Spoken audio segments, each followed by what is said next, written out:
Bonjour tout le monde, c'est Tamara. Aujourd'hui, notre histoire s'appelle « Une lumière étincelante ». Le verset à mémoriser est « Réjouissez-vous toujours dans le Seigneur ». Je le répète, réjouissez-vous. Philippiens 4:4. As-tu déjà dormi dehors? C'est amusant si tu as la lumière de la lune pour t'éclairer ou une lampe de poche. Mais se trouver dans les ténèbres peut faire peur. À la fin d'une dure journée de travail, les disciples se préparaient au repos.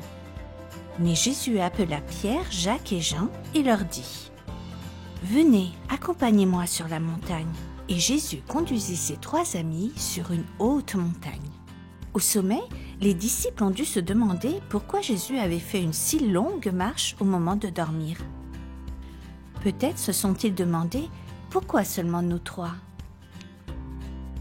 Mais soudain, ils oublièrent tout le reste en voyant Jésus changer sous leurs yeux.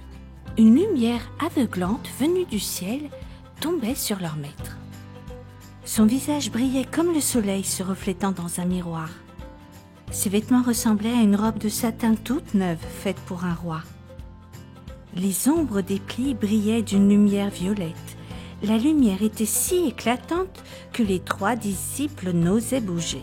Ils ne voulaient pas même cligner des yeux de peur de perdre une partie du spectacle.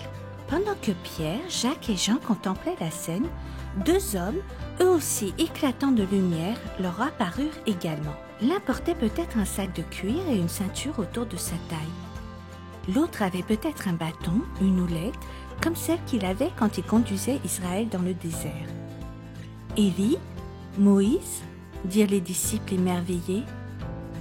Soudain, ils furent absolument certains que Moïse et Élie étaient vraiment venus encourager Jésus. Quelle scène étrange et merveilleuse! Cela paraissait trop beau pour être vrai. Élie et Moïse étaient venus parler avec Jésus. Pierre pensa qu'il allait exploser s'il ne parlait pas à quelqu'un. Que pouvait-il faire pour montrer sa joie? « Seigneur, il est bon d'être ici !» dit-il d'une voix palpitante d'émotion.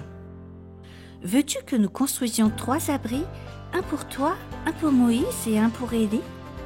À cet instant même, une nuée étincelante descendit sur eux. La lumière brillante changeait les gouttelettes d'humidité du nuage en des millions de diamants dansant dans un arc-en-ciel glorieux. Sortant de cette extraordinaire beauté, la voix de Dieu se fit entendre. « Celui-ci est mon fils bien-aimé, en qui j'ai mis toute mon affection. Écoutez-le. » La voix puissante et profonde fit trembler la montagne. Les disciples tombèrent à terre, effrayés.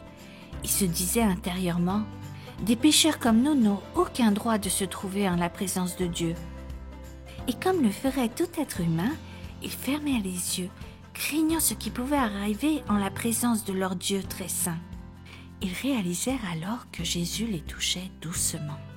« Levez-vous, leur dit-il avec sympathie et bonté, vous n'avez rien à craindre. » Pierre, Jacques et Jean s'assirent et regardèrent autour d'eux.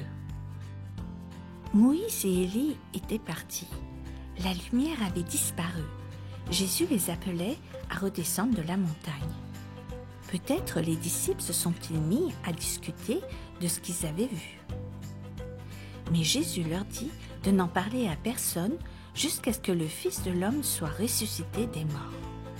En descendant de la montagne, les 3 disciples posèrent bien des questions à Jésus. Il leur expliqua certaines des choses qu'ils ne comprenaient pas. Aussi longtemps qu'ils vivraient, ils n'oublieraient jamais la gloire qu'ils avaient contemplée lors de la transfiguration de Jésus.